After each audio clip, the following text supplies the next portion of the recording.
One minute for morning business. Without objection. Like many Iowans, for the first time in my life, I wasn't able to share a meal with my family this Thanksgiving.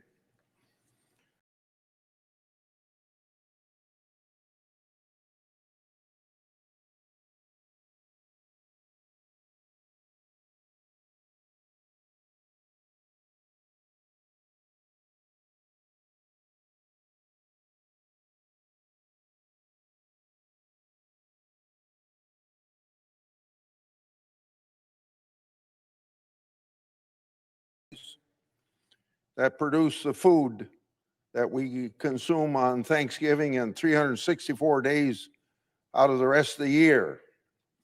That's why I'm proud to see Ron and Susie Cardell from Wolcott, Iowa, get well-deserved recognition this past week. You see, Ron and Susie, along with their two turkeys, Corn and Cobb, participated in the time-honored White House tradition. That tradition is the National Thanksgiving Turkey Pardoning Ceremony at the White House. This ceremony helps connect the dots for many Americans, showing them that the food they put on the Thanksgiving table isn't grown in a grocery store. So I want to thank Ron, Susie, and President Trump in a year that has been so very difficult for most Americans. It's nice to see tradition like this carried on. I yield the floor and suggest the absence of. Clerk will call the roll. Mr. Alexander.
The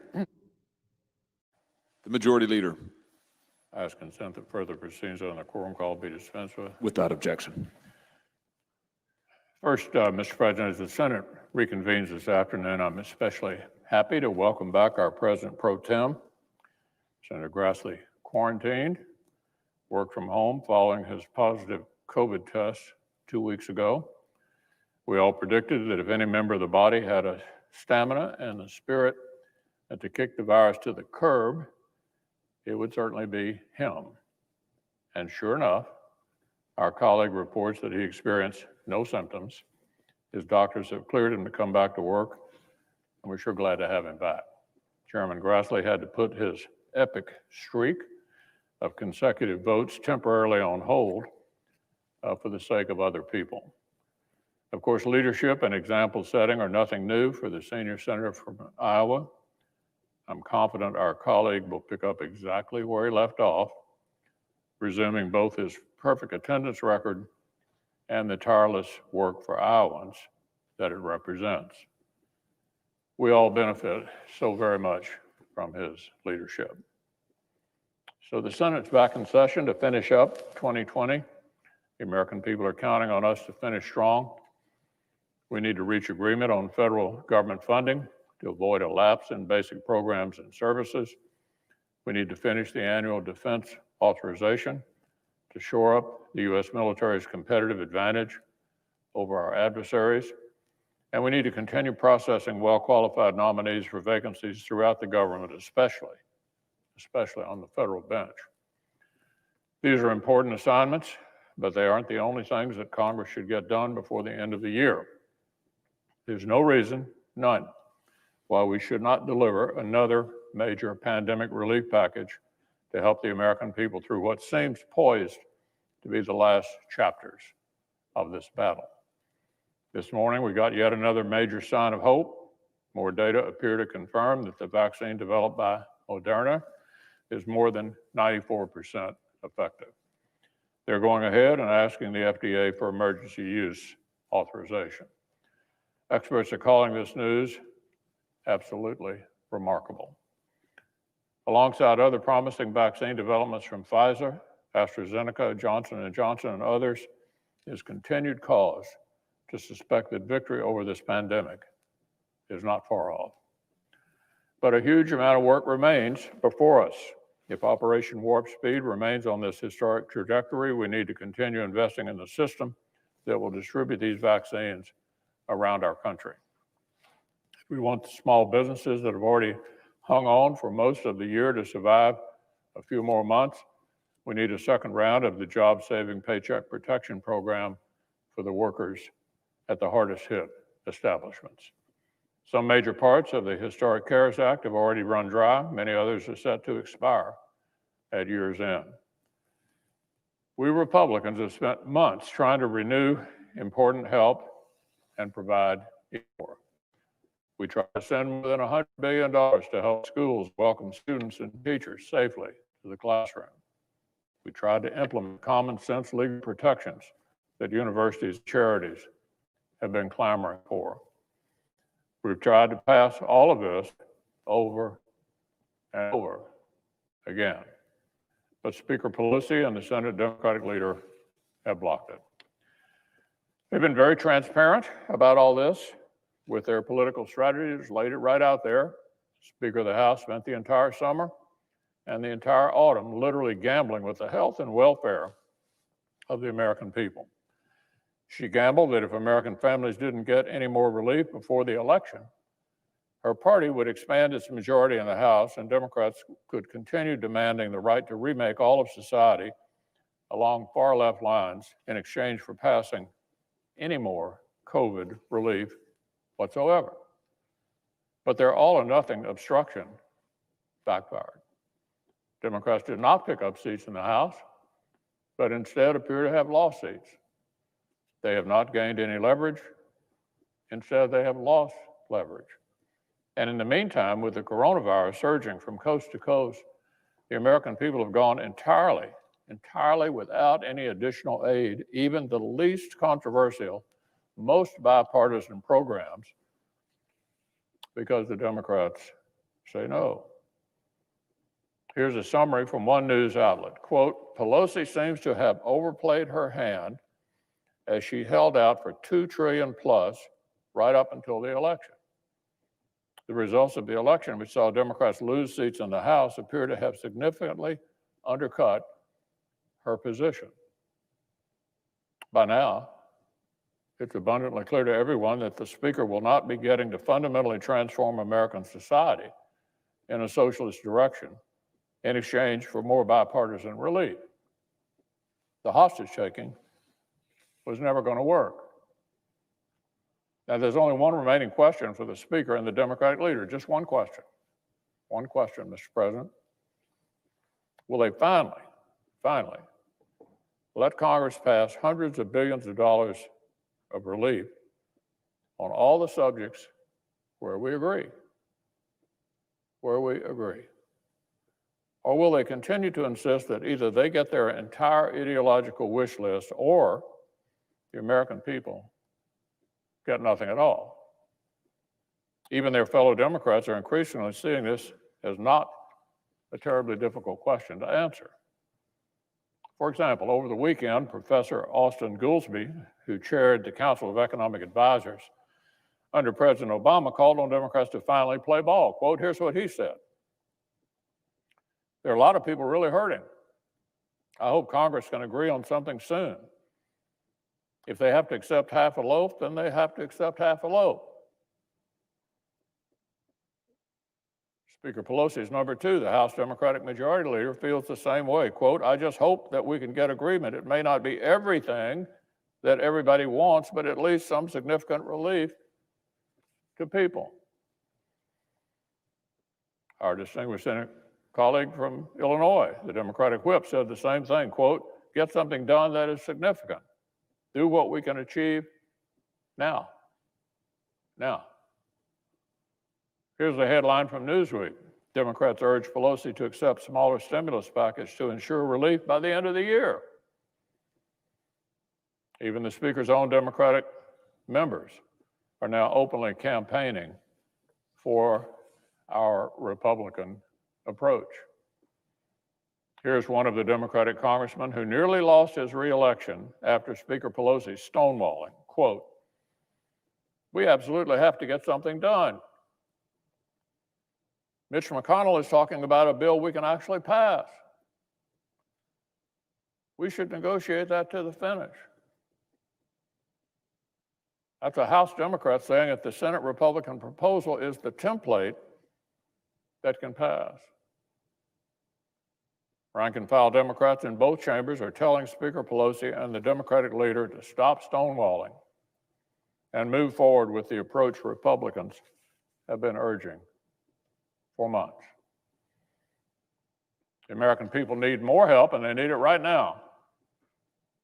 Right now. Democratic leaders have already burned through 3 months. 3 months. And they didn't even get the political results that their cynical strategy was supposed to deliver. So, Mr. President, let's hope our colleagues at the top of the Democratic Party can finally hear their own members and stop blocking the common sense, multi-hundred billion dollar measures that Republicans have been ready to deliver for months.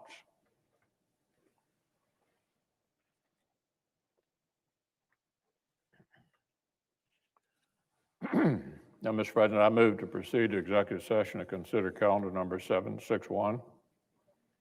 Questions on the motion? All in favor say aye. Aye. All opposed, no. The ayes appear to have it. The ayes do have it. The motion is agreed to. Clerk will report the nomination. Nomination, Federal Reserve System, Christopher Waller of Minnesota to be a member of the Board of Governors. I send the cloture motion to the desk. The clerk will report the motion. Cloture motion, we, the undersigned senators, in accordance with the provisions of Rule 22 of the Standing Rules of the Senate, do hereby move to bring to a close debate on the nomination of Christopher Waller of Minnesota to be a member of the Board of Governors of the Federal Reserve System, signed by 17 senators. Ayes consent to read, the nays be waived. Without objection. I move to proceed to legislative session. Questions on the motion? All in favor say aye. Aye. All opposed, no. The ayes appear to have it. The ayes do have it. The motion's agreed to. I move to proceed to executive session to consider calendar number 842. Questions on the motion? All in favor say aye. Aye. All opposed, no. The ayes appear to have it. The ayes do have it. The motion's agreed to. The clerk will report the nomination. Nomination, the judiciary, Liam P. Hardy of Virginia to be a judge of the United States Court of Appeals for the Armed Forces. I'll send the cloture motion to the desk. Clerk will report the motion. Cloture motion, we, the undersigned senators, in accordance with the provisions of Rule 22 of the Standing Rules of the Senate, do hereby move to a closed debate on the nomination of Liam P. Hardy, Virginia, to be a judge of the United States Court of Appeals for the Armed Forces for the term of 15 years, signed by 17 senators. I ask consent to read the nays who waive. Without objection. I move to proceed to legislative session. Questions on the motion? All in favor say aye. Aye. All opposed, no. The ayes appear to have it. The ayes do have it. The motion's agreed to. I suggest the absence of quorum. Clerk will call the roll. Mr. Alexander.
Mr. President, The Democratic I leader. ask unanimous consent the quorum be dispensed with. Without objection.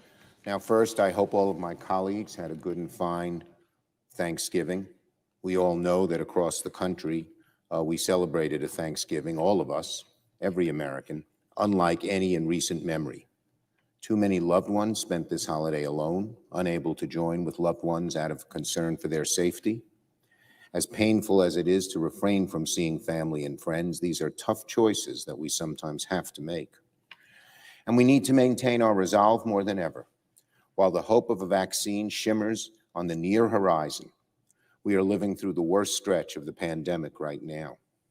Last Friday, for the first time, over 200,000 new cases of COVID were reported in a single day.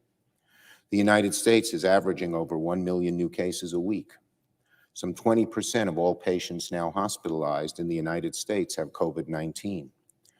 The worst and most unalterable part of this pandemic, of course, are the deaths.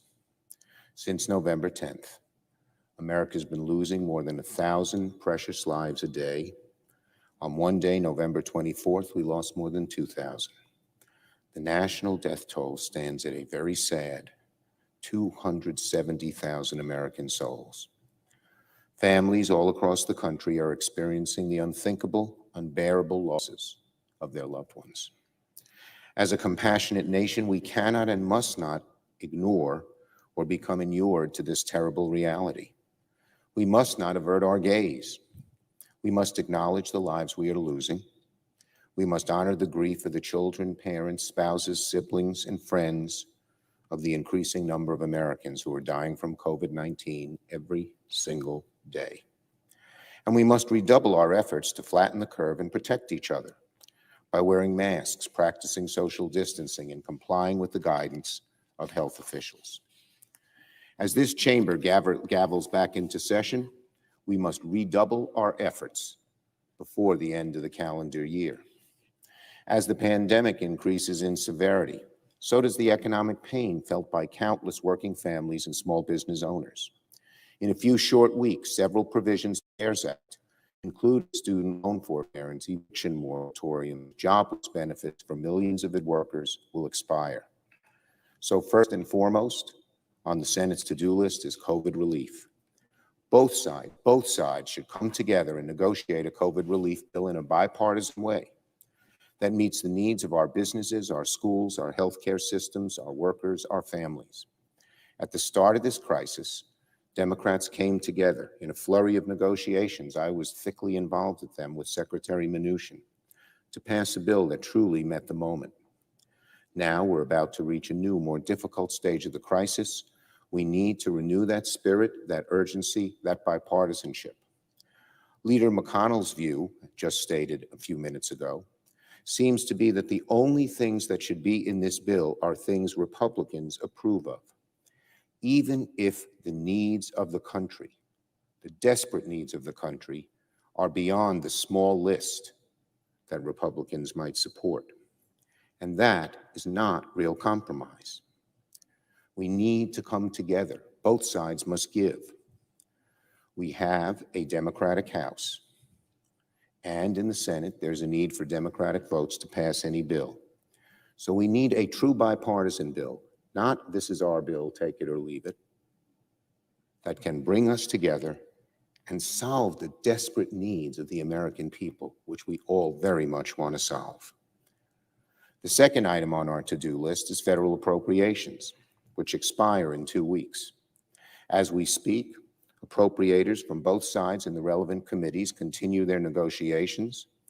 It's my hope and expectation that we can come to an agreement very soon. Third and finally, Congress should pass the annual defense bill.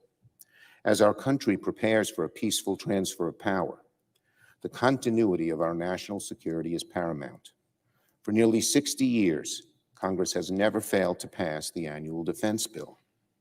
But this year, it seems the normally uncontroversial legislation has hit a snag. President Trump has threatened to veto the bill over a provision that would rename military bases and installations named after Confederate military leaders, men who would rend this country in half to preserve the institution of slavery, men who literally fought against this nation's military in pursuit of an ignoble cause. For that, a provision to rename our military bases to honor actual heroes rather than traitors to our country, President Trump is threatening to veto a pay raise for our troops.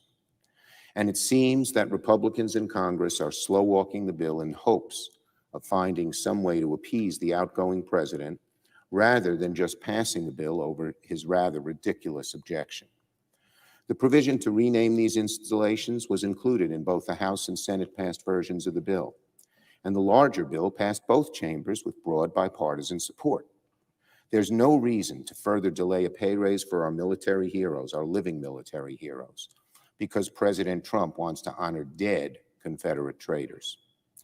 The other provision that's at risk, shockingly, from our Republican colleagues, is an amendment to assist veterans who have long suffered from their exposure to Agent Orange in the Vietnam War. The amendment passed this chamber with 94 votes in favor, a rare and near unanimous demonstration of bipartisan support. The Trump administration's own VA advisory panel recommended this policy to improve health care for these veterans. But for some reason, our Republican counterparts are now reportedly trying to strip it from any final agreement. It would be an affront to a group of ailing veterans who suffered enough already to strip a provision that would help provide them adequate health care. And now on President-elect Biden's nominees. As President-elect Biden prepares to assume office on January 20th, he's beginning to announce a slate of qualified, experienced public servants who he intends to nominate to his cabinet or other key administrative positions. This morning, the president-elect announced that he has assembled his core economic team, led by another Brooklyn native, Janet Yellen, who would be the first woman to ever hold the title of Treasury Secretary. The president-elect's economic team clearly has the experience, the knowledge, the prowess to meet the seriousness of this moment. More than that, they understand the needs of all Americans because they represent all different kinds of Americans. They'll get to work not just on rebuilding our economy, but striving to provide more equitable prosperity to future generations. Alongside the president-elect's deeply experienced national security team and his soon-to-be-announced health team, his economic team will ensure that the incoming Biden-Harris administration will hit the ground running. Everyone knows that the Senate plays a pivotal role in confirming a new president's cabinet. In the midst of this once-in-a-century crisis, it's imperative the next administration can count on the Senate to confirm its cabinet without delay. So hearings on President-elect Biden's nominees should begin in January, immediately after the Georgia runoff elections. Let me say that again. The Senate should begin hearings on President-elect Biden's nominees in January, immediately after the Georgia Senate elections, so that key cabinet officials can be confirmed on January 20th and soon thereafter, which is traditional for a new president. Senate committees held hearings for President Obama's nominees and President Trump's in early January before the inauguration. Majority and minority staff should begin preparation for those hearings as President-elect Biden names his cabinet. Now, President-elect Biden's slate of intended nominees provides a stark contrast to the caliber of nominees advanced by the current Trump administration over the past 4 years. The early days of the Trump presidency were defined by high-level appointments of individuals who were manifestly unqualified, plagued by ethical complaints, or swimming in conflicts of interest, sometimes all three. At the time, Republicans in the Senate lined up to confirm President Trump's appointments, arguing that a president deserves his cabinet and broad deference on his nominees. I would hope the same deference will be extended to President-elect Biden's nominees, especially considering the obvious gulf in quality, experience, ethics. Already, however, the Republicans are twisting themselves into pretzels to explain their reflexive opposition to these outstanding selections. Neera Tanden, who would be the first woman of color to ever run the OMB, the Office of Management and Budget, is so eminently qualified that some on the Republican side, grasping at straws, have taken issue with comments made on Twitter criticizing the policy positions of Republicans in Congress. Honestly, the hypocrisy is astounding. If Republicans are concerned about criticism on Twitter, their complaints are better directed at President Trump, who has made a hobby out of denigrating Republican senators on Twitter.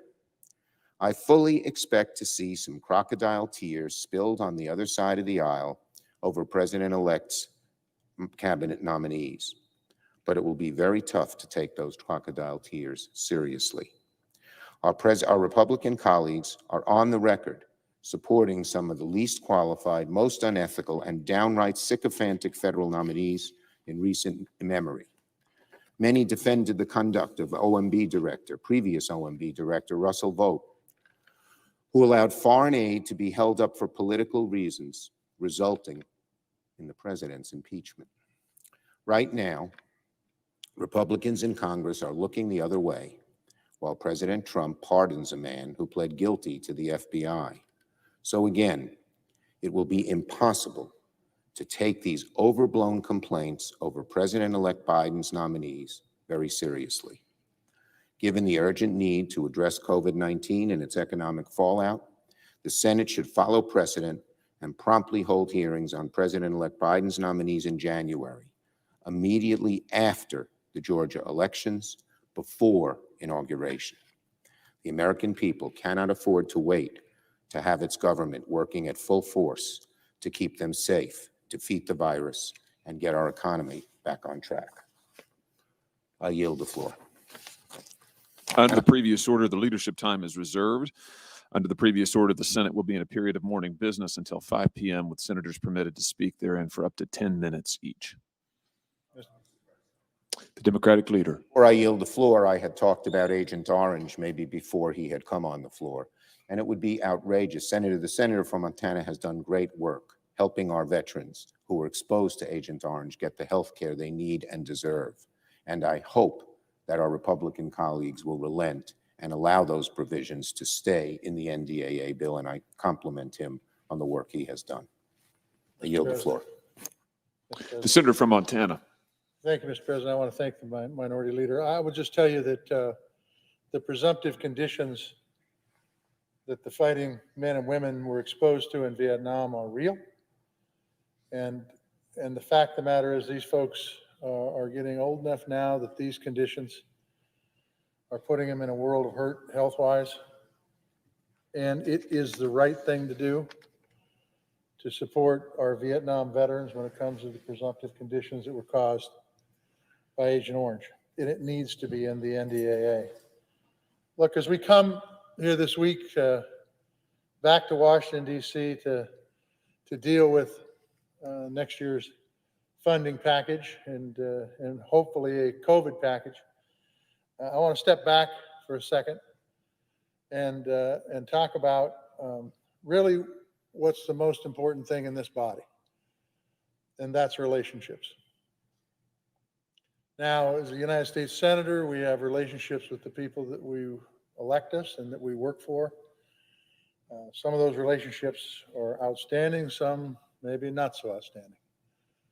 We also have relationships with the people who work for us.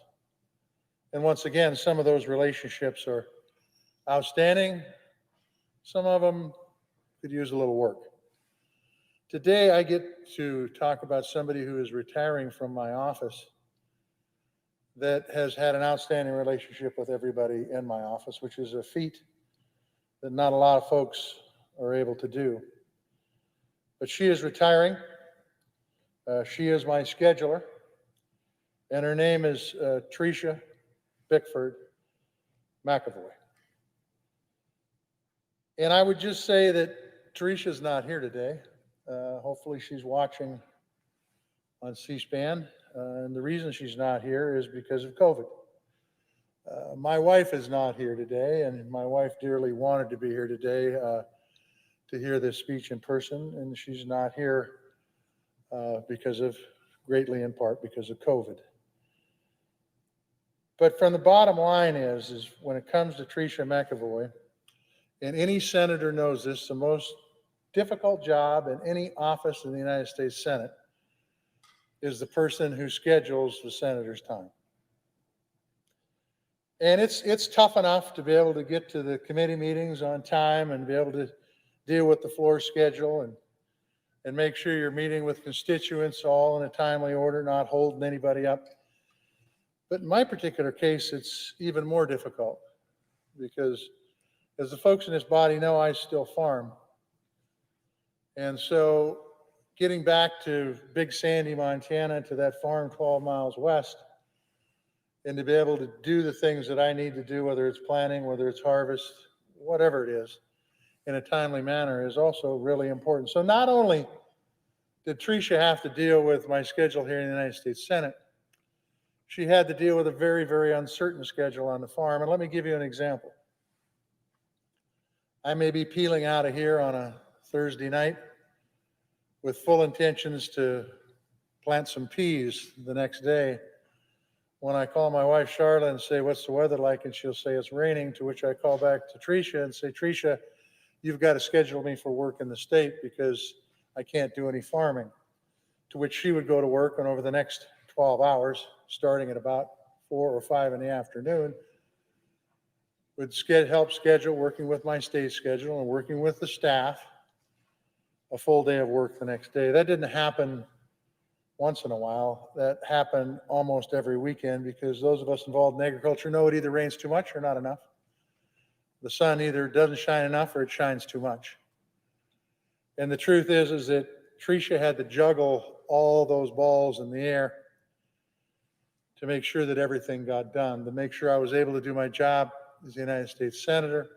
I was able to meet with those constituents, that I was able to meet with those trade groups that were out there, that I was able to meet with different businesses around the state of Montana, and then also have time enough to be able to operate the farm.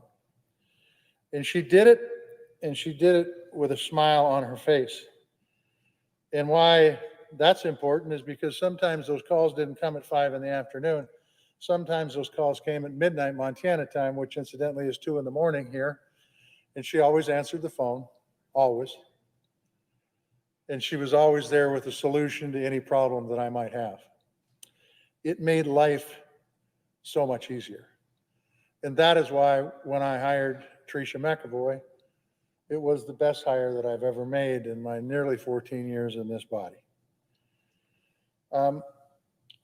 Tricia, when I hired her, was already a seasoned veteran. She spent more than 15 years scheduling for Senator Jim Jeffords before I was able to hire her. We asked her former colleagues in Jeffords' office to reminisce on their time working with Tricia. And one of them was something that is perfectly Tricia McEvoy. And the quote goes like this, I quote, Tricia was a fierce keeper of the gate and protector of Senator Jeffords. The staff didn't worry too much about Jim getting mad at us, but rather Tricia getting mad at us. Whether she was protecting his time with an important dignitary, protecting his popcorn and his frozen yogurt lunches, or making sure that Jim wore his Senate softball uniform underneath his suit to hit the field after the votes, she never missed a beat. End quote. And coincidentally, here in the United States Senate, she met her husband, Jeff, when she worked in Jeffords' office. Some of you may know Jeff. He is one of the Senate's longest-serving photographers. Jeff was an Army veteran serving from 1981 to 1989, coming to the Senate after his retirement, where he's been ever since. He worked his way up, holding positions as official photographer, lead photographer, photographic services supervisor, and lastly, branch manager. Jeff and Tricia still have, at least until the pandemic hit, lunch in the Dirksen cafeteria every single day. And between the two of them, they had 2 kids, Zach and Ian, and it has been a privilege of my lifetime to watch those kids grow up. Go to an occasional hockey game, something that I know nothing about, and have Tricia tell me how the sport works. But look, it's never easy when you have somebody that sits right outside the door of your office, usually the first person you see when you come into the office, and it's usually the last person you see when you leave it. But Tricia was a pro. She is a pro. And today I should feel sad, but I don't. I'm actually feel very happy for her because she gets to retire and she gets to move up to New Hampshire. And I think if she's watching in Washington, D.C. right now, she's probably sitting on cardboard boxes full of clothes or dishes or whatever it might be, because my guess is as of tomorrow, she's probably be in New Hampshire in short order. But the truth is that she will be able to go up there and enjoy life and look back at her time here in the United States Senate and understand that she's done a job well done. And I would just say that the next chapter in her life, I have no doubt, will be just as exciting as the last one. You know, Tricia said, she said that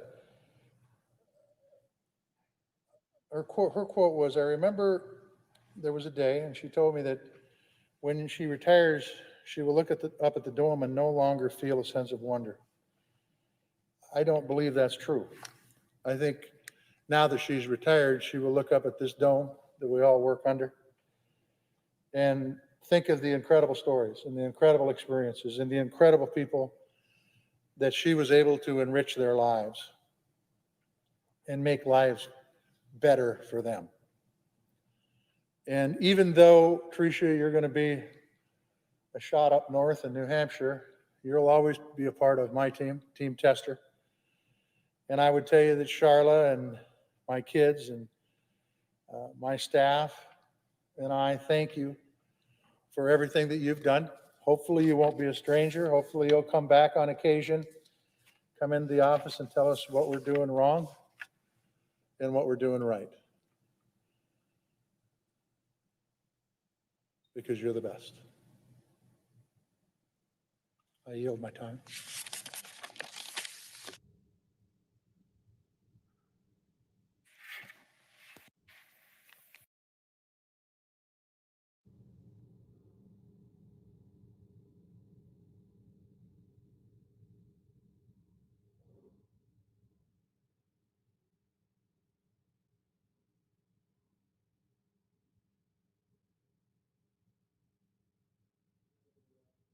Clerk will call the roll.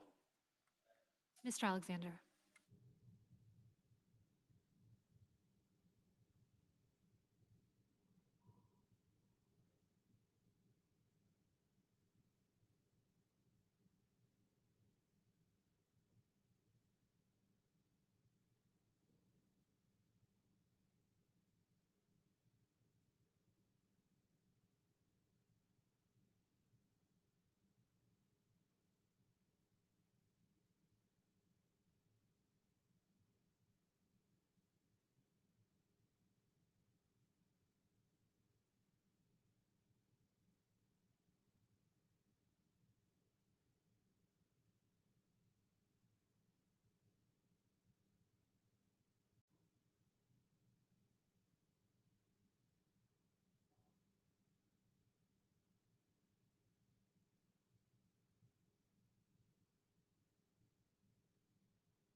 Mr. President, Senator from Mississippi, I ask unanimous consent that the quorum call be dispensed with. without objection.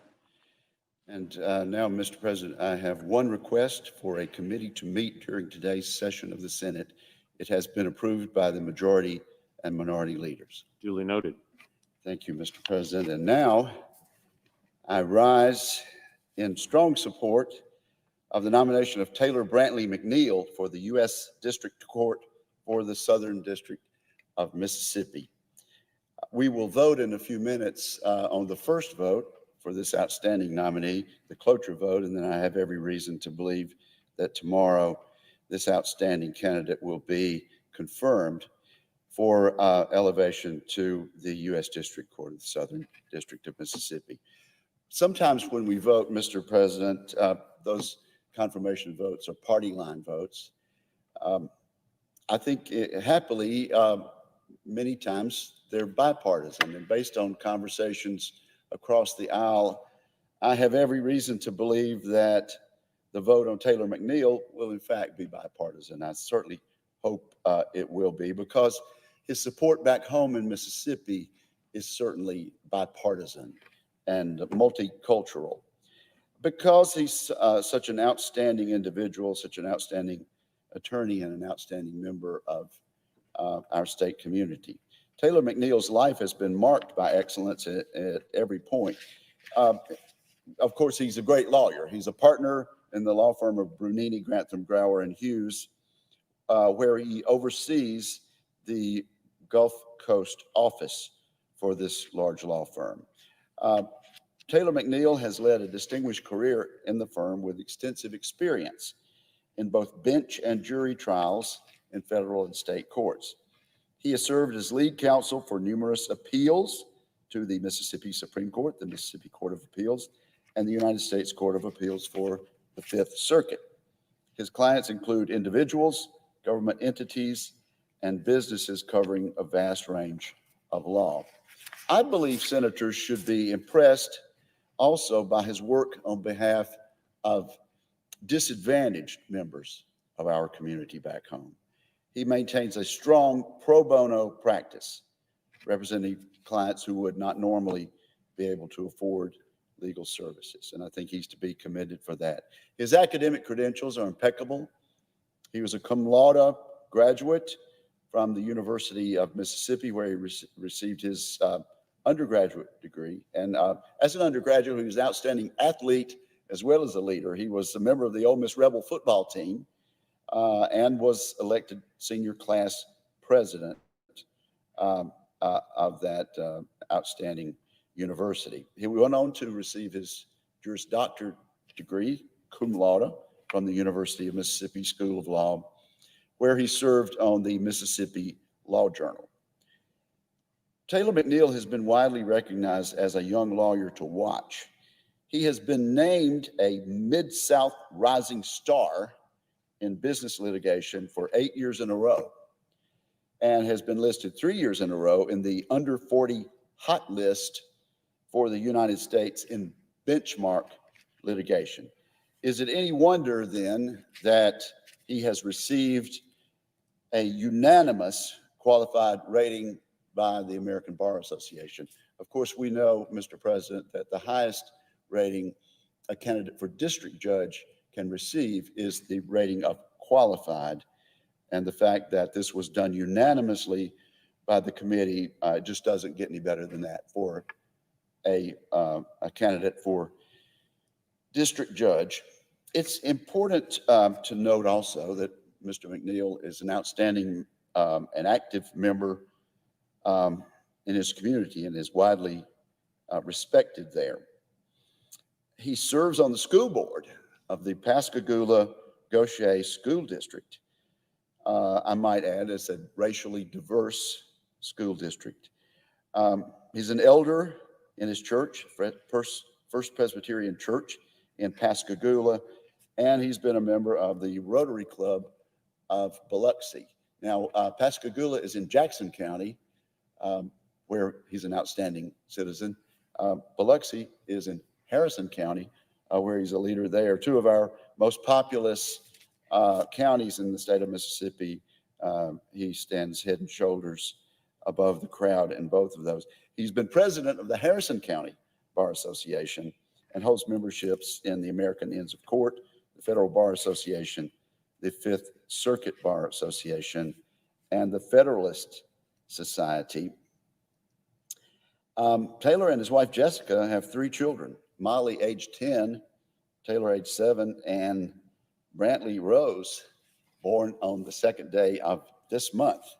So he's got his hands full, and I think he'll be able to balance being a dad and a district judge. He has outstanding qualifications then in the academic field, judicial field, and his personal qualifications are absolutely out of this world. And so I'm confident that he will serve the Southern District of Mississippi and our country well if confirmed. We'll vote on cloture in a few moments.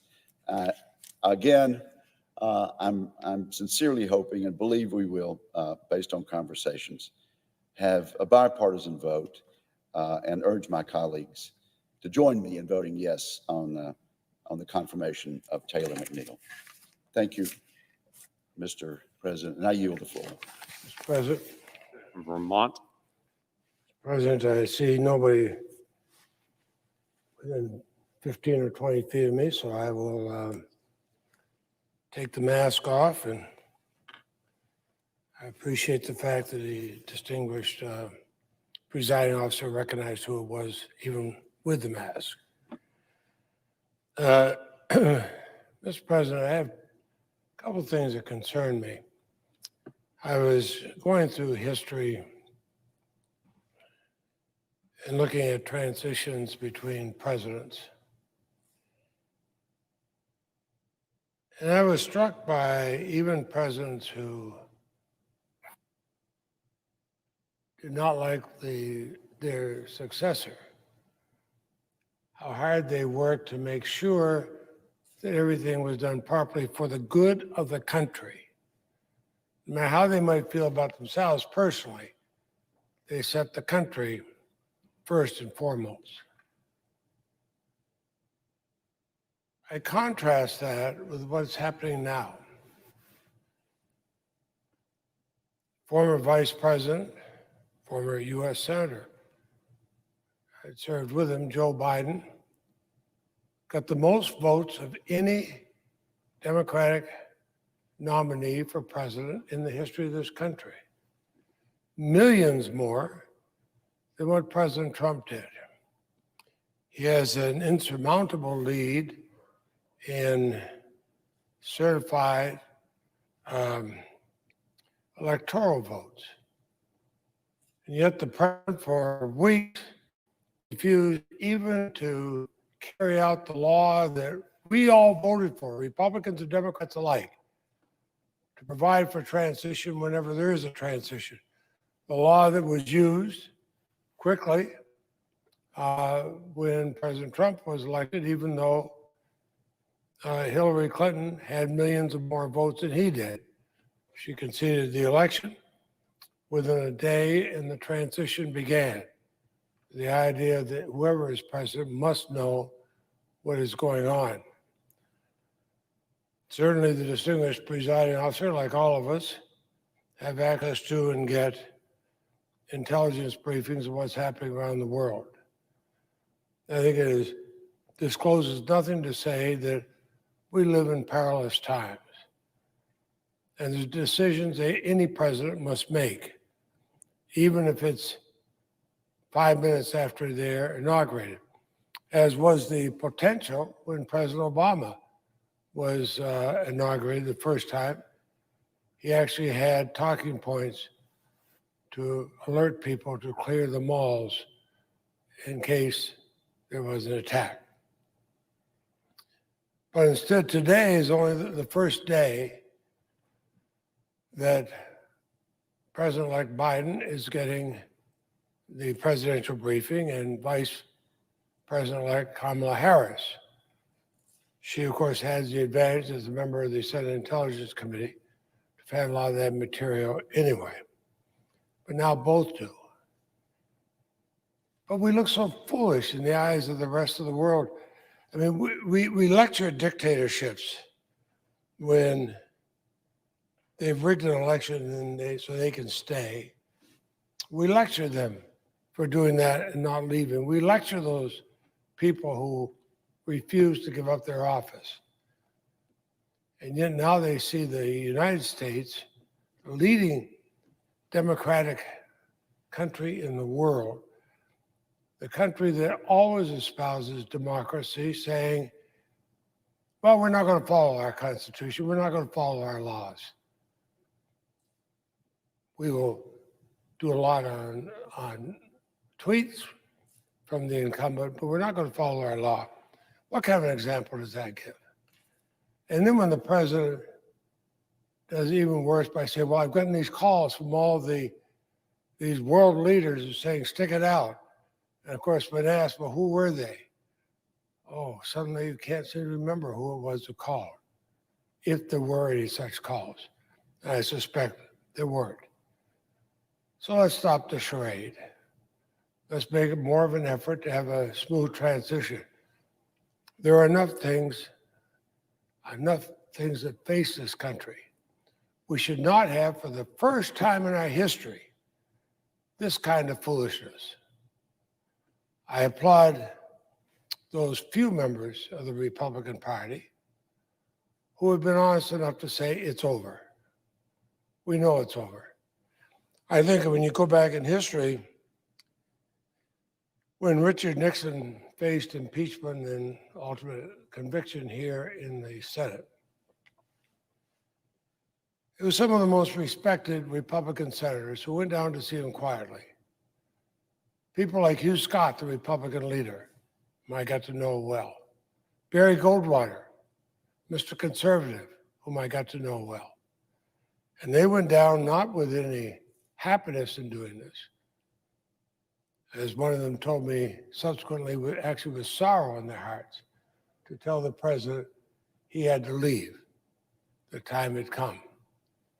And the president did. And the Republicans and Democrats came together to help install the next president, Jerry Ford, and the next vice president, Jerry Ford. The two of them becoming the first president and vice president never to have been elected. Jerry Ford, Nelson Rockefeller, first president, vice president, never to be elected, but to be appointed.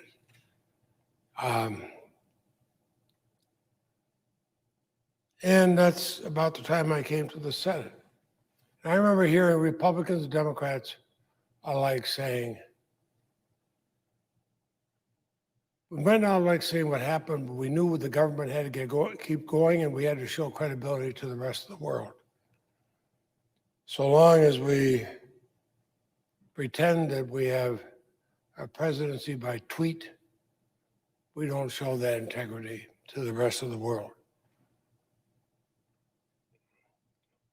Just as I was here for the inauguration of President Trump, even though I had had a different candidate and voted for Secretary and former Senator Hillary Clinton, I was there, as was Secretary Clinton and her husband, former President Clinton, and outgoing President Obama, and outgoing Vice President Biden, to show the world that we have continuity, even though vastly different in opinion, we have continuity. That's not the image we're showing now. With everything that's happening, whether it's in Iran or economically with Brexit and the United Kingdom, to a COVID epidemic around the world, we, the United States of America, should show unity, at least under our Constitution. Of course, Republicans should be supportive of Republicans. Of course, Democrats should be supportive of Democrats. But the one thing we should all be supportive of is our Constitution and our laws. We stand down there, the proudest moments of my life was standing down here and taking my oath to uphold the Constitution as a United States Senator, just as I did when I became president pro tem.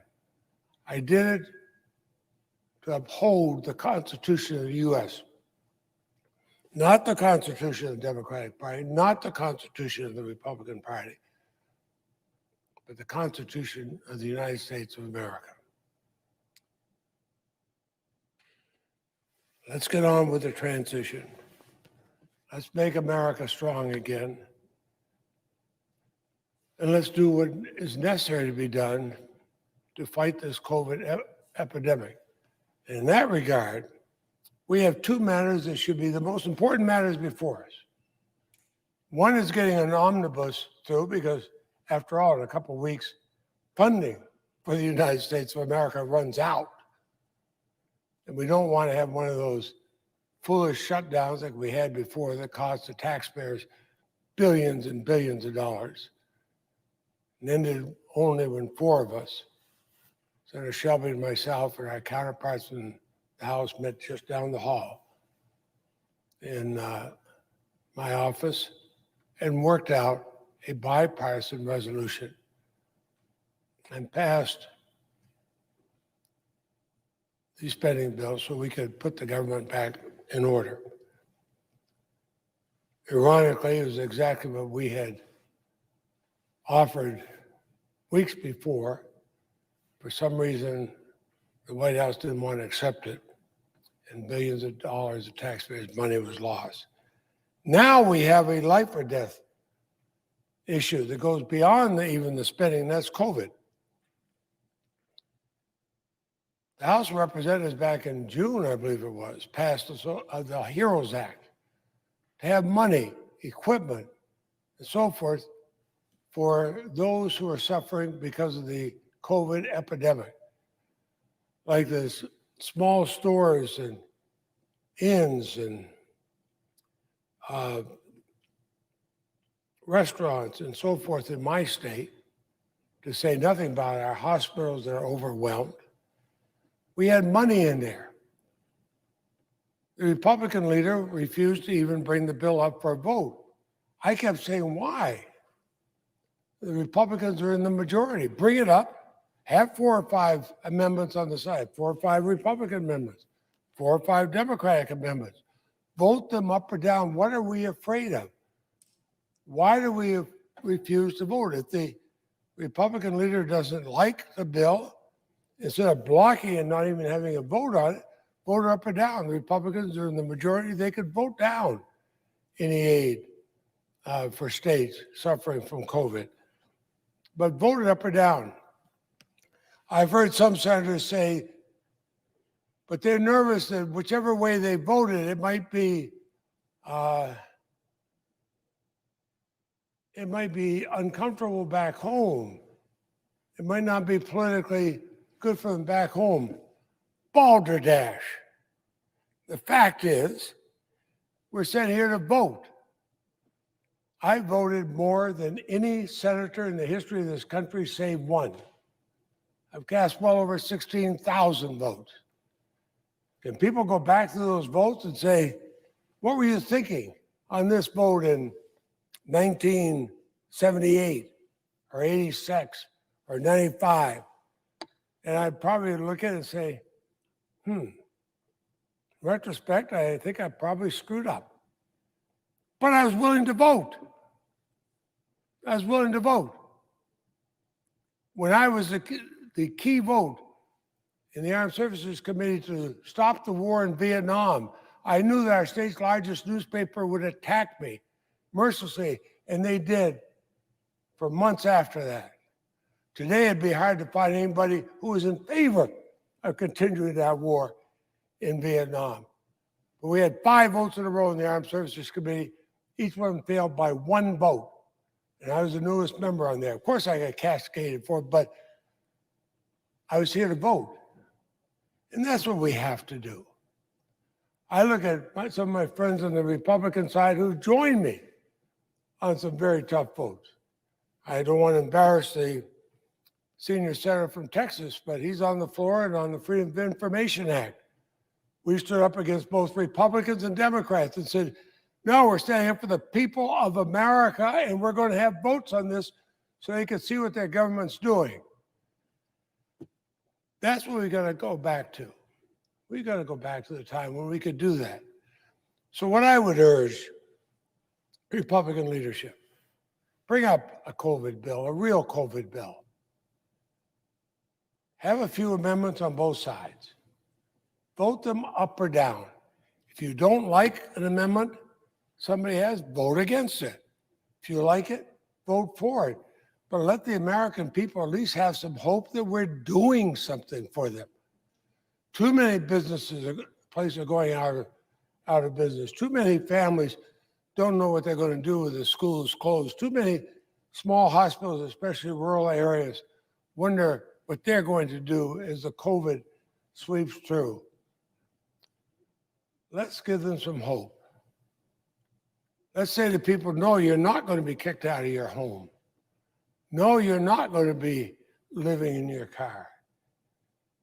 We will give you money to get through this, knowing that the economy can be much stronger afterward if you do. Certainly it's going to be much stronger if our labor force is still in their home as the jobs open back up than if they're homeless. So let's do that. Mr. President, let's bring it up and vote. Senator Shelby and I have worked very, very hard on bipartisan legislation for the omnibus. We probably got 95, 98% of it agreed on. Bring that up, and on the 2 or 3 or 4%, bring votes up, vote it up or vote it down. After all, the Republicans are in the majority. If they don't like it, vote it down. But let's get the vast bulk of it through, which is something that both Republicans and Democrats have worked together on. My staff has worked together with Republican staff, and we have something we can do. So vote it up, vote it down. Let's just vote on it. Let's let people leave here instead of putting our staff, the people who work in the hallway, the people who are here on the floor, let them go where it's safe. I am glad to see the distinguished presiding officer has gotten over his own bout with COVID. He, like everybody else here who's suffered that, has been in my prayers when they've been suffering it. But there are millions of others who are suffering it, and the highest number we've ever had are dying from it. Let's get together. Let's do what the American people want. Let's do what we're elected for. Let's not be afraid to vote. Don't be afraid to vote. Certainly, I may have thought long and hard on some of those 16,000 votes I've cast, but I was never afraid to vote. Never afraid to vote. Mr. President, I see my colleague and friend waiting for a chance to speak, so I'll yield the floor. Mr. President. Senator from Texas. Mr. President, let me say while I'm still here on the floor, I agree with the senator from Vermont. That's if you don't want to vote, you probably ought to look for another line of work. Coming to Congress is a bad place to come if you don't want to actually vote and be on record. Well, Mr. President, as America waits for the results of the 2020 election to be certified in a couple of weeks, former Vice President Joe Biden has begun to announce his picks for cabinet and other high-ranking positions. Some of these nominees have close ties to investment and other consulting firms whose clients are largely unknown, or maybe even the subject of a non-disclosure agreement. The truth is, these individuals could be working on behalf of a feel-good nonprofit, a malicious foreign actor, or a large company with business before the government. The truth of the matter is we have simply no idea what kind of business or financial relationships these individuals have with foreign powers that could influence their actions as high-ranking government officials. This goes way beyond compliance with the Foreign Agents Registration Act. This is an ethical issue. It's a conflict of interest issue, and Americans deserve to know if these nominees have connections or relationships that could cloud their judgment on behalf of the American people if confirmed. When it comes to the business dealings of those who could serve in high-ranking government positions, full transparency is the only option. So I encourage each of these individuals, if nominated, to take an open book approach throughout the hearings and confirmation process.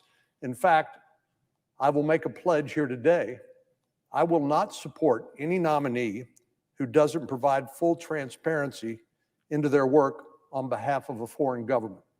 Will not do it. The American people deserve to know if these or any future nominees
investigating the Russian interference with the 2016 election.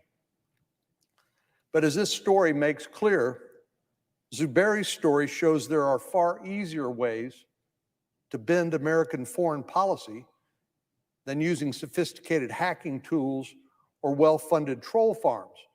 In other words, you can do it the way he has done it, violating our foreign agent registration laws, representing foreign governments and foreign interests, hiring lobbyists, cut out donors in a way that funnels foreign money into the American political process, unbeknownst to people like us, unless it's disclosed.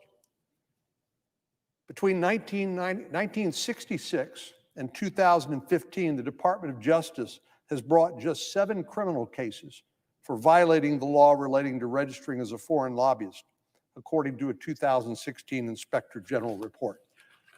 So this is a serious topic. The incoming chairman of the Judiciary Committee, Senator Grassley, and the current ranking member, Senator Feinstein, and I have a bipartisan bill to reform the Foreign Agents Registration Act. But this is going to be front and center in the confirmation process for any nominees by the incoming administration. And I just think it's fair to place everybody on fair notice that full transparency is the only option. Mr. President, on another matter, the Senate is, of course, returned for a last end-of-the-year legislative dash, and we have a lot of work to do before we cross the finish line. As we know, government funding will expire in less than 2 weeks, and we have to reach an agreement, as the senior senator from Vermont mentioned before the December the 11th deadline of the current continuing resolution. With millions of Americans already facing economic uncertainty, a government shutdown is surely not an option. We need to pass the National Defense Authorization Act to support America's brave service members and ensure that our military leaders have the ability to plan and operate with certainty and provide peace through American strength. And as we move into the winter months, which the experts have told us will present new challenges in our war against the COVID-19 virus, it's time to cut the partisanship and deliver another round of relief to the American people. It's worth recounting because people have short memories, apparently, in Washington, D.C. But over the last several months, our Democratic colleagues have consistently talked about the need to bolster our support in the fight against COVID-19. But despite repeated rhetoric and calls to action, they've unapologetically stood in the way of each and every attempt to make real progress. This summer, we proposed something called the HEALS Act. As the presiding officer knows, he was instrumental in that work, as a starting point for negotiations on a new relief package, a starting place, a place to begin bipartisan negotiations in hope of crafting a package that could get the requisite number of votes. But unfortunately, our Democratic colleagues before the election had simply no interest in amending the bill or trying to find any kind of common ground. I think they thought it was to their political advantage for the American people to be experiencing the anxiety and the pain before the election. I can't imagine holding them hostage, but that's what appeared to me to be the case. So instead of trying to find common ground, in particular the speaker, who made the amazing statement that nothing is better than something when it comes to COVID-19 relief, just the opposite of what I've always believed, she demeaned the bill, $500 billion in spending, as pathetic. The minority leader called it unworkable, but then they didn't lift a finger to try to get anything done. So the next month, we took another shot. We attempted to narrow the scope of negotiations to the most urgent matters, things like continuing federal unemployment benefits, which expired at the end of July. This is last July. This time, our Democratic colleagues rejected what they called a piecemeal approach. Well, never mind the fact that the House returned to Washington to help pass a bill that supported the U.S. Postal Service. We all believe in supporting the Postal Service, but apparently they thought that piecemeal bill was acceptable as long as it was a Democratic authored bill and didn't provide any additional relief to the American people. Well, being unsuccessful those first two times, we tried again a third time. So in September, the majority leader tried to bring a bill to the floor to provide $500 billion for our shared bipartisan priorities. There weren't any real differences in what was in the bill. The only difference was our Democratic colleagues wanted to spend about, well, multiples of that for unrelated activities.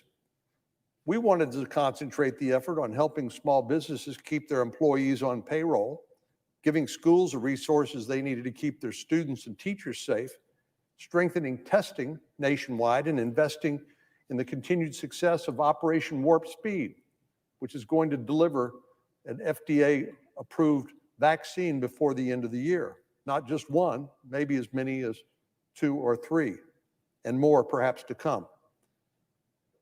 Anyone who's spent time watching C-SPAN over the last several months has heard both Republicans and Democrats talk about the importance of every single one of these things. But when legislation that includes all of these priorities came up for an initial vote, our Democratic colleagues wouldn't even allow us to get on the bill. In other words, here in the Senate, you have to vote to get on the bill before you can then offer amendments and try to make it better. So they killed it.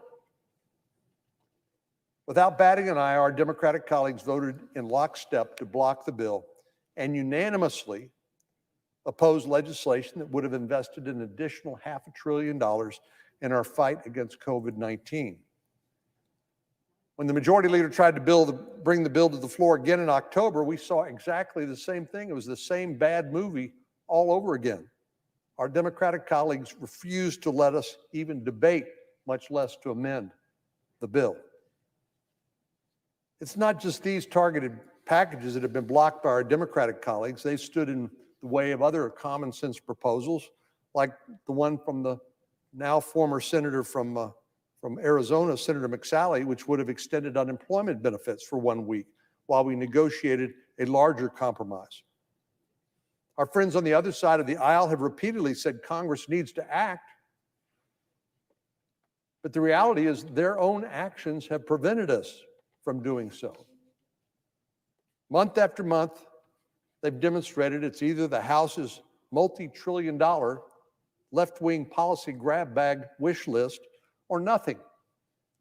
They've consistently told the American people it's our way or the highway. You don't get an extension of unemployment insurance unless we get tax breaks for blue state millionaires and billionaires. You don't get vaccine funding unless we get diversity studies on the marijuana industry. You don't get funding for schools unless we get permanent changes to hijack and take over our election laws and run them out of Washington, D.C.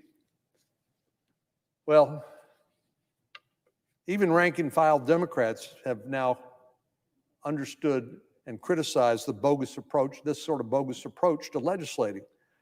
It's been the same song and dance month after month, fiery speeches, press conferences, tweets, and letters calling for action.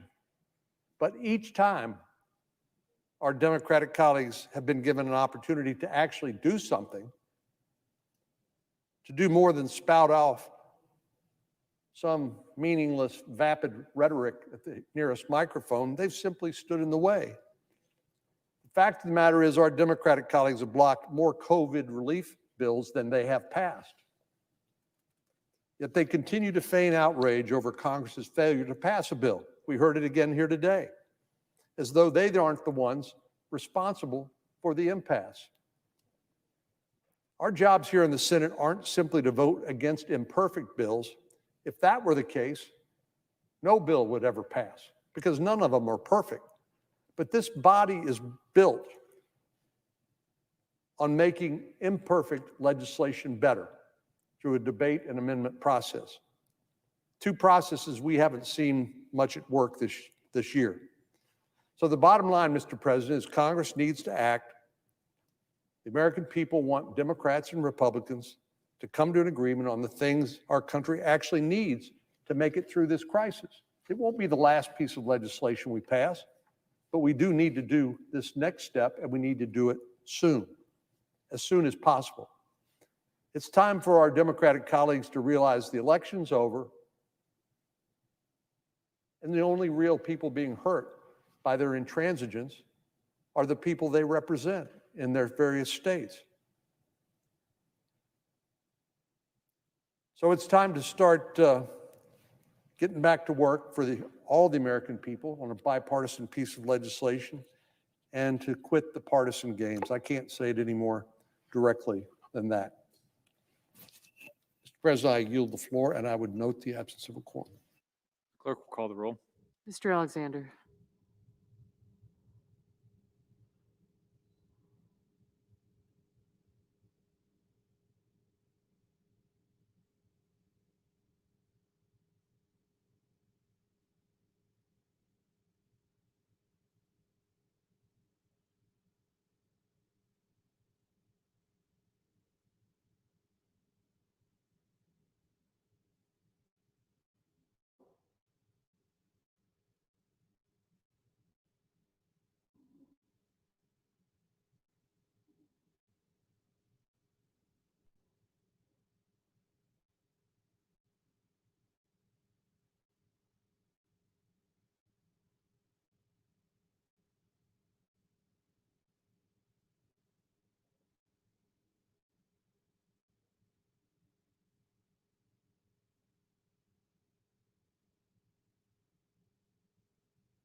Mr. President. Senator from Tennessee. Thank you, Mr. President. Are we in a quorum We're in a quorum call? call, yes. We're in a quorum call. I ask that we suspend the quorum call. Without objection. Thank you, Mr. President. This week, as we return to DC, we are going to resume consideration of the 2021 National Defense Authorization Act. Around DC, we call it the NDAA. And before I get into discussing some of my priorities in this legislation, I want to encourage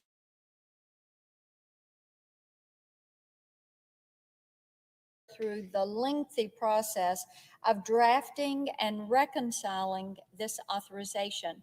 And we do this every single year. The easy answer, of course,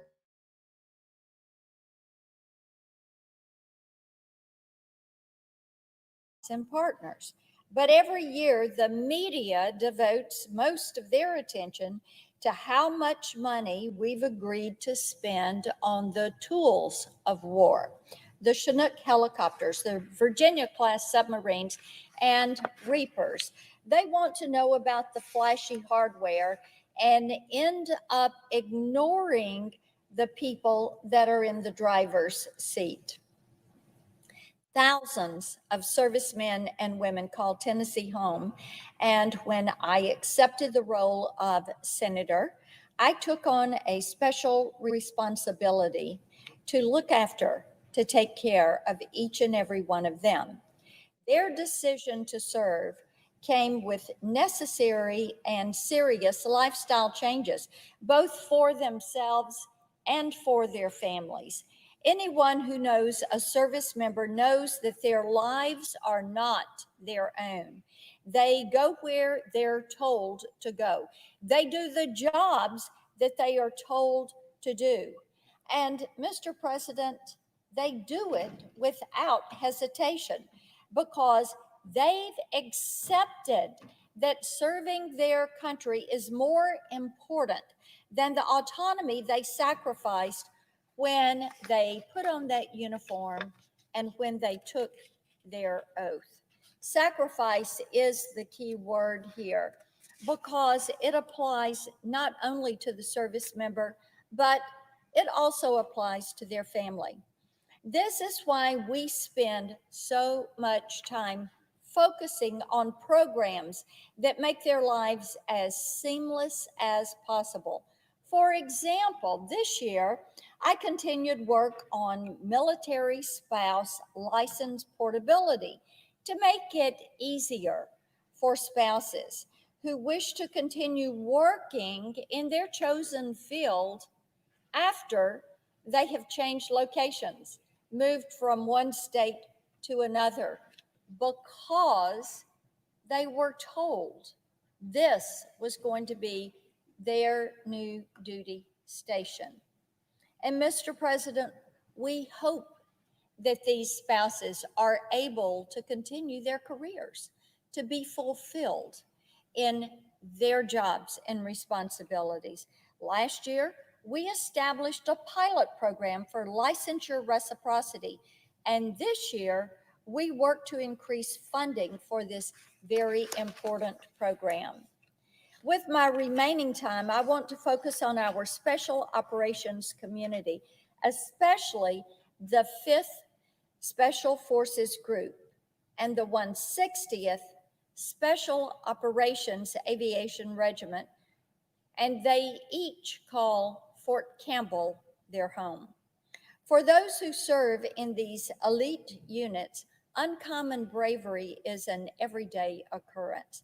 They go to some of the worst places on the face of the earth to be surrounded by the most dangerous people alive, to do work that no one can ever know about, and at a higher occupational tempo than any other aspect of our forces. Their operational tempo is unbelievable. The physical, spiritual, and psychological toll of that work and the stigma attached to it by those who do not understand its importance cannot be overstated.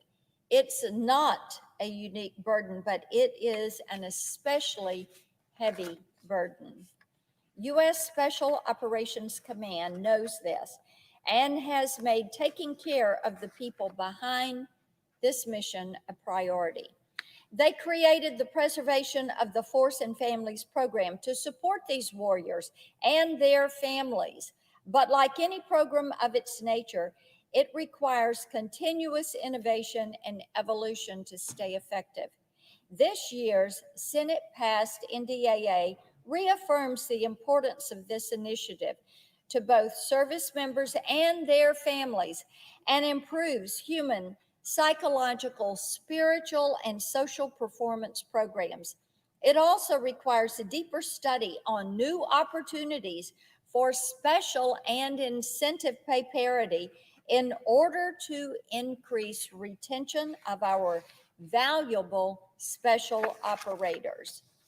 This is only one aspect of an expansive piece of legislation, but it provides a useful reminder that every dollar, every single taxpayer dollar that we spend to defend the cause of freedom is gone to waste if we ignore the unique needs of the people fighting our battles for us.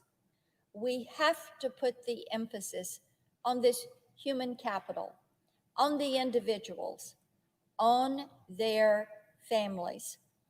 Mr. President, this is one of those moments where it would be in everyone's best interest, in our nation's best interest, to avoid playing politics with a very important policy.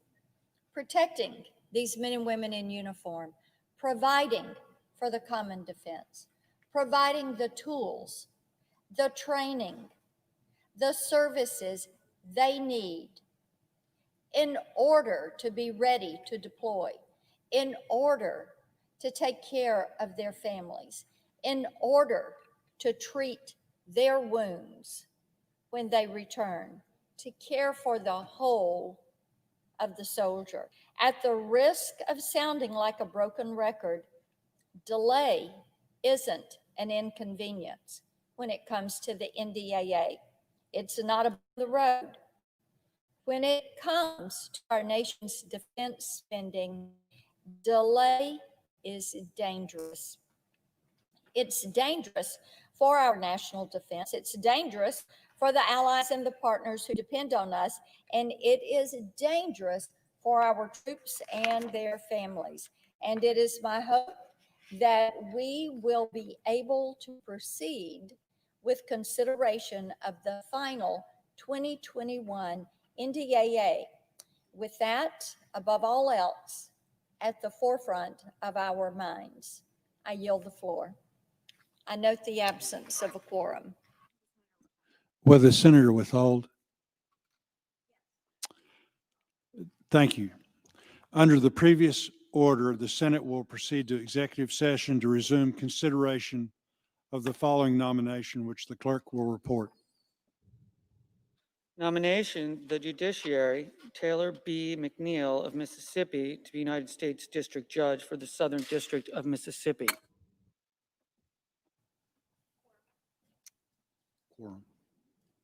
Quorum.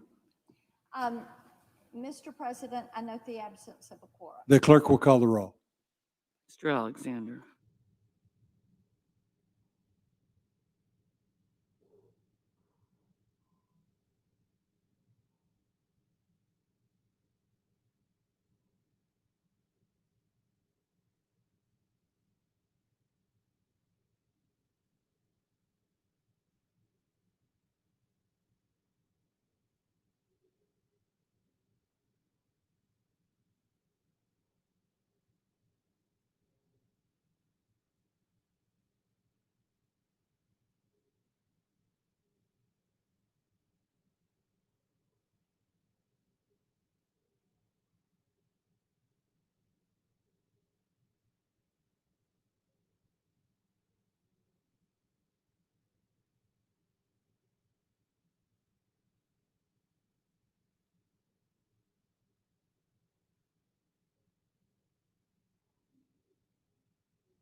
Mr. President, The senior senator from I Alabama. ask unanimous consent that a quorum call be dispensed with. Without objection. What's the regular order? I ask unanimous consent that the mandatory quorum be waived. I ask unanimous consent now that the mandatory quorum be waived. Is there objection? Without objection. The clerk will report the motion to invoke cloture. Cloture motion. We, the undersigned senators, in accordance with the provisions of Rule 22 of the Standing Rules of the Senate, do hereby move to bring to a close debate on the nomination of Taylor B. McNeil of Mississippi to be United States District Judge for the Southern District of Mississippi, signed by 17 senators. By unanimous consent, the mandatory quorum call has been waived. The question is it the sense of the Senate that debate on the nomination of Taylor B. McNeil of Mississippi to be United States District Judge for the Southern District of Mississippi shall be brought to a close? The yeas and nays are mandatory under the rule. The clerk will call the roll. Mr. Alexander, Ms. Baldwin, Mr. Barrasso, Mr. Bennett, Mrs. Blackburn, Mr. Blumenthal, Mr. Blunt, Mr. Booker, Mr. Bozeman.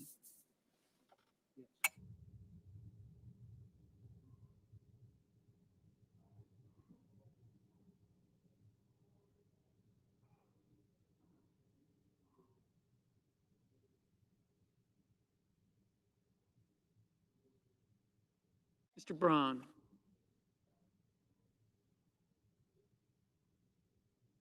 Mr. Brown.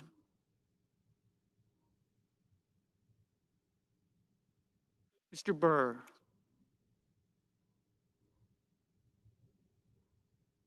Ms. Cantwell.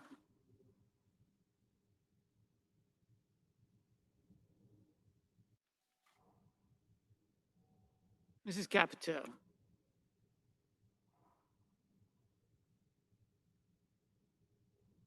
Mr. Cardin.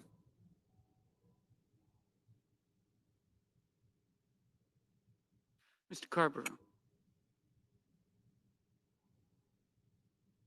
Mr. Casey.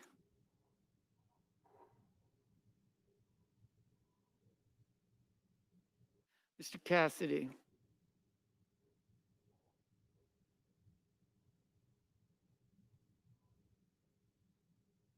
Ms. Collins.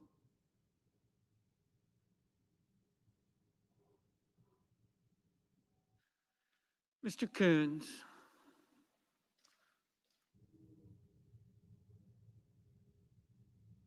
Mr. Cornyn.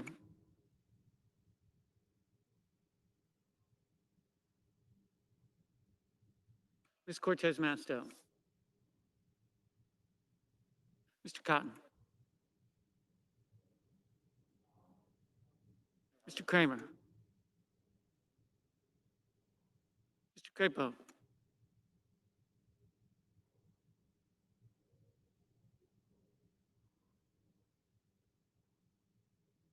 Mr. Cruz.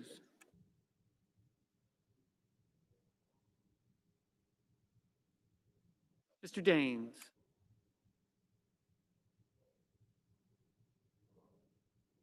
Ms. Duckworth. Mr. Durbin. Mr. Enzi.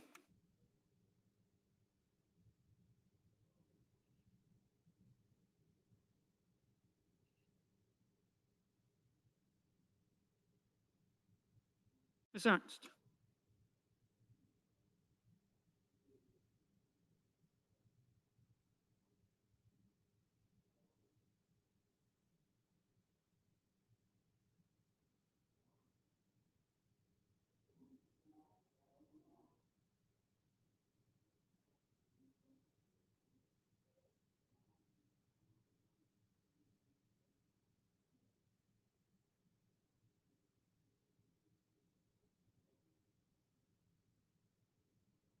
Mrs. Feinstein. Mrs. Fisher. Mr. Gardner. Mrs. Gillibrand. Mr. Graham. Mr. Grassley. Ms. Harris. Ms. Hassan, Mr. Hawley,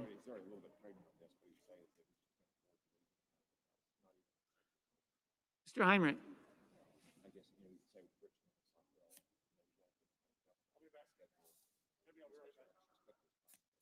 Ms. Arono,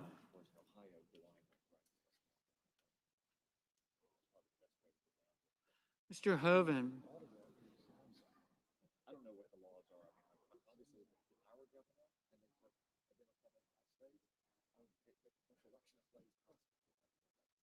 Mrs. Hyde-Smith,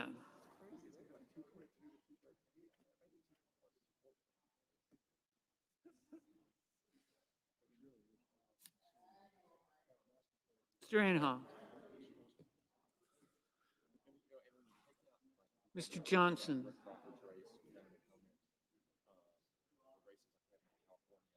Mr. Jones,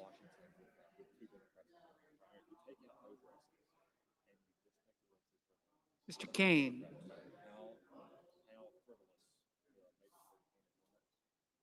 Mr. Kennedy,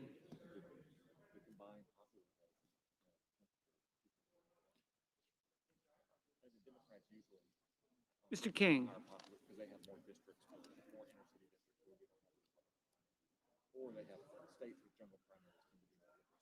Ms. Klobuchar, Mr. Langford, Mr. Leahy,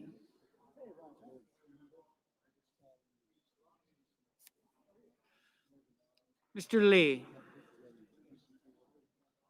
Mrs. Leffler, Mr. Manchin,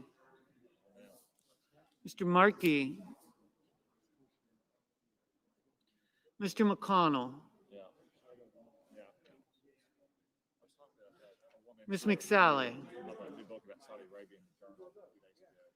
Mr. Menendez, Mr. Merkley, Mr. Moran,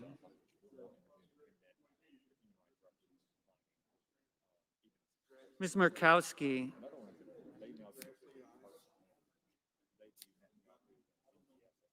Mr. Murphy,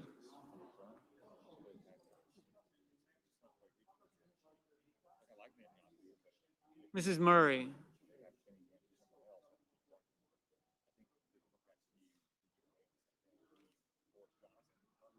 Mr. Paul, Mr. Perdue, Mr. Peters,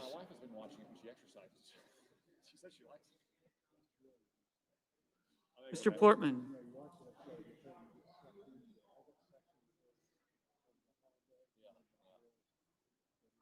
Mr. Reed,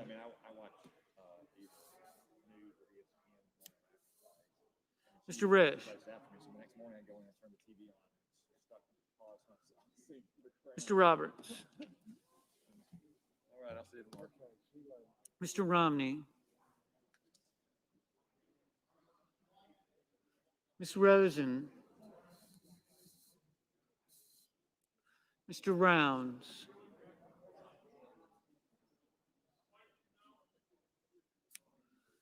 Mr. Rubio,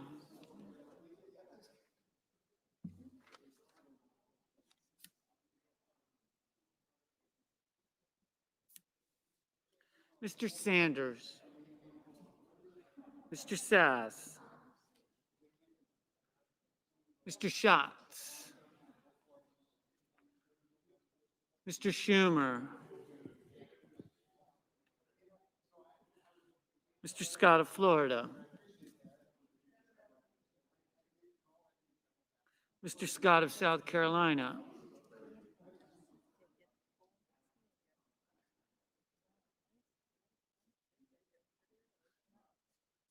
Mrs. Shaheen,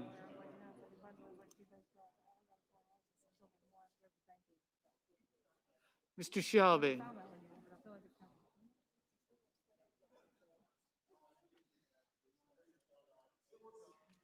Ms. Sinema,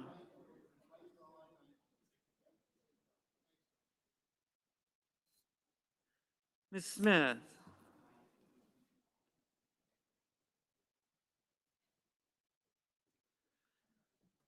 Ms. Stabenow.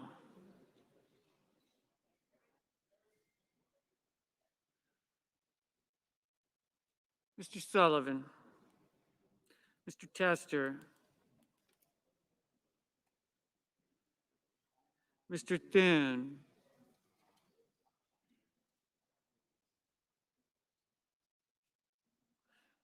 Mr. Tillis.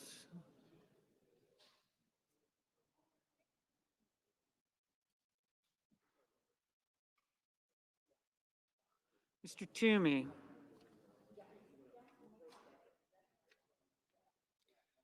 Mr. Udall. Mr. Van Hollen. Mr. Warner. Ms. Warren.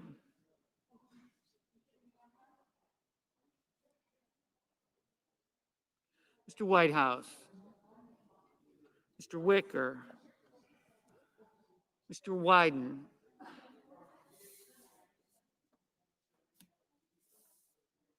Mr. Young.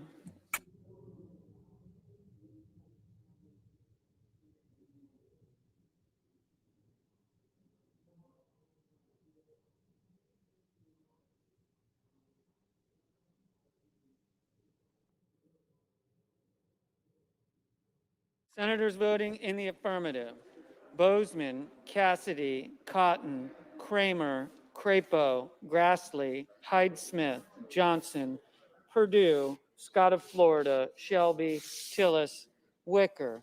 Senators voting in the negative: Baldwin, Brown, Cantwell, Carper, Cortez Masto, Duckworth, Durbin, Feinstein, Hassan, King, Markey, Menendez, Peters, Reed, Stabenow, Udall, Van Hollen, Wyden. Mr. Leahy, no. Mr. Bennett, no. Ms. Hirono, no.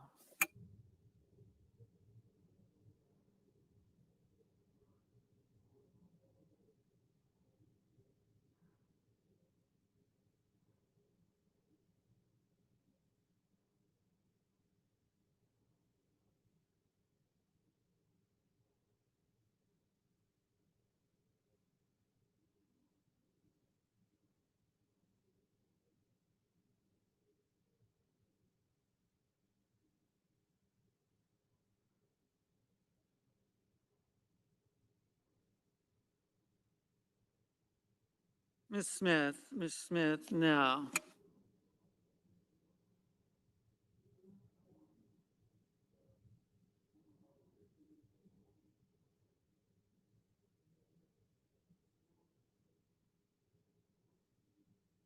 Mr. Hawley, aye.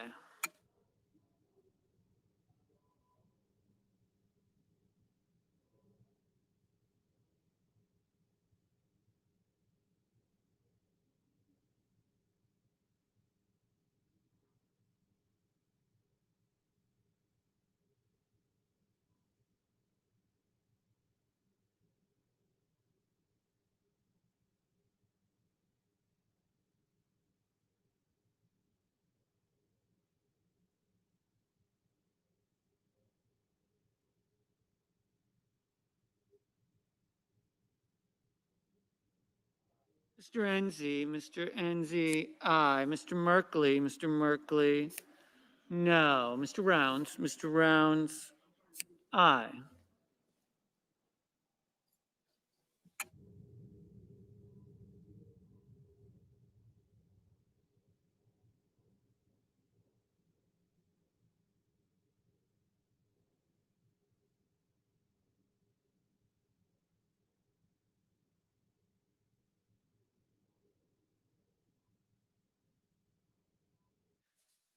Ms. Rosen, no. Mr. Tester, no.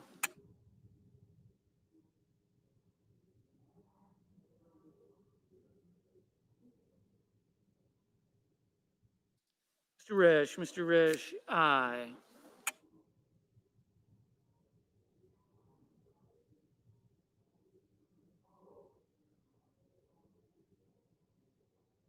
Mr. Jones, aye.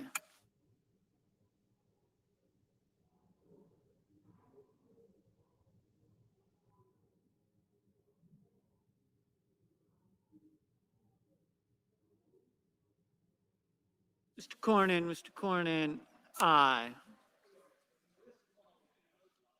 Mr. Kane, no.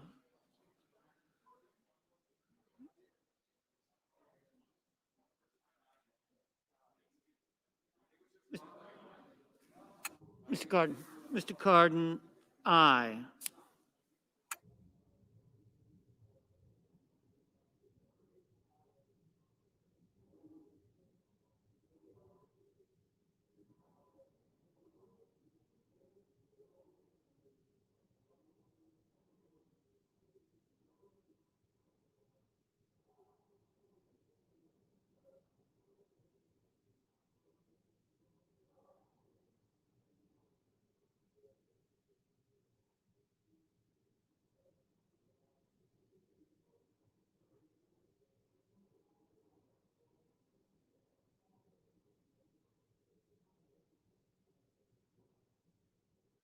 Mr. Toomey, aye. Mr. Graham, aye. Mr. Romney, aye.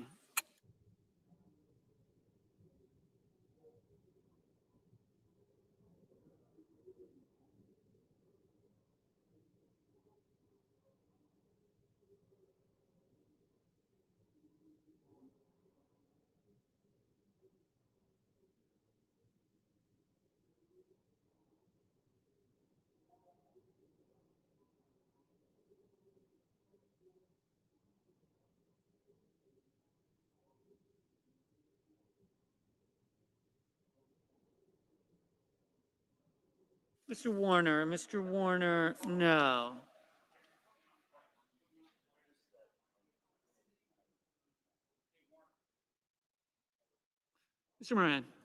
Mr. Moran, aye.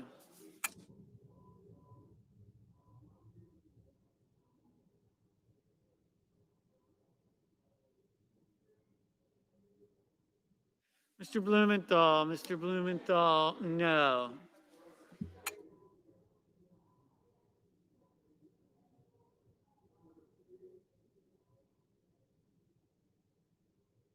Mr. Manchin, aye. Mrs. Shaheen, no. Mr. Booker, no.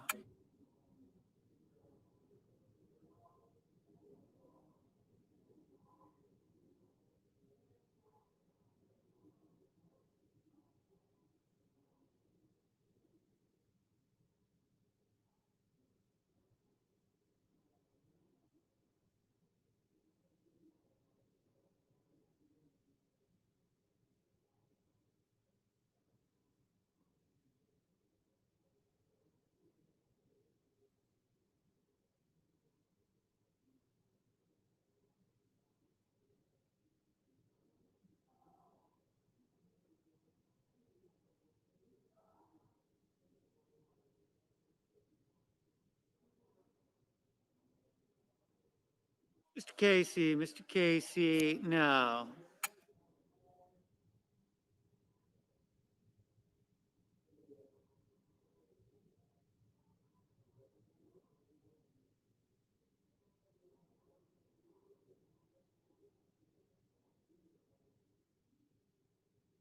Mr. Burr, aye.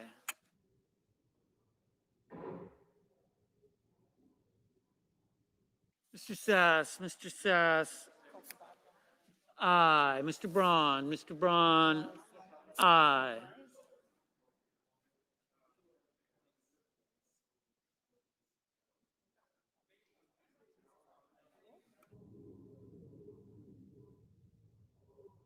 Mrs. Fisher, aye.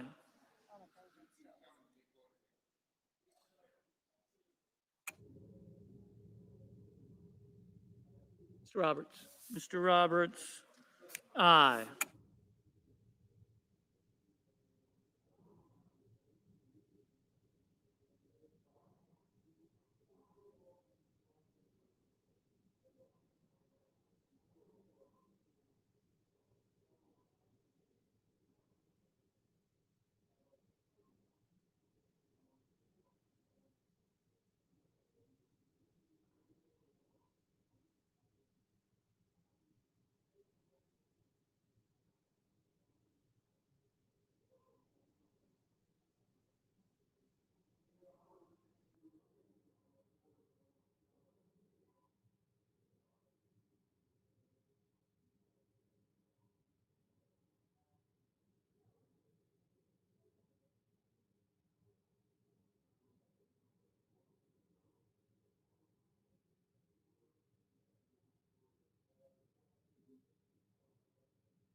Mr. Murphy, no.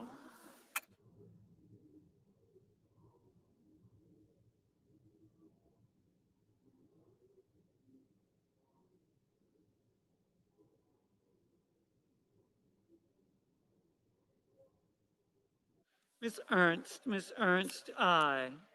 Mr. Scott of South Carolina, aye.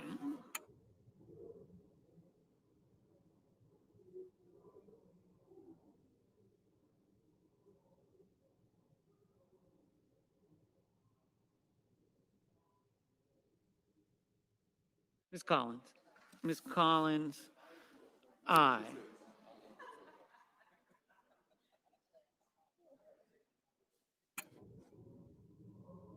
Mr. Daines, aye.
Mr. Schumer, no. Mrs. Blackburn, aye.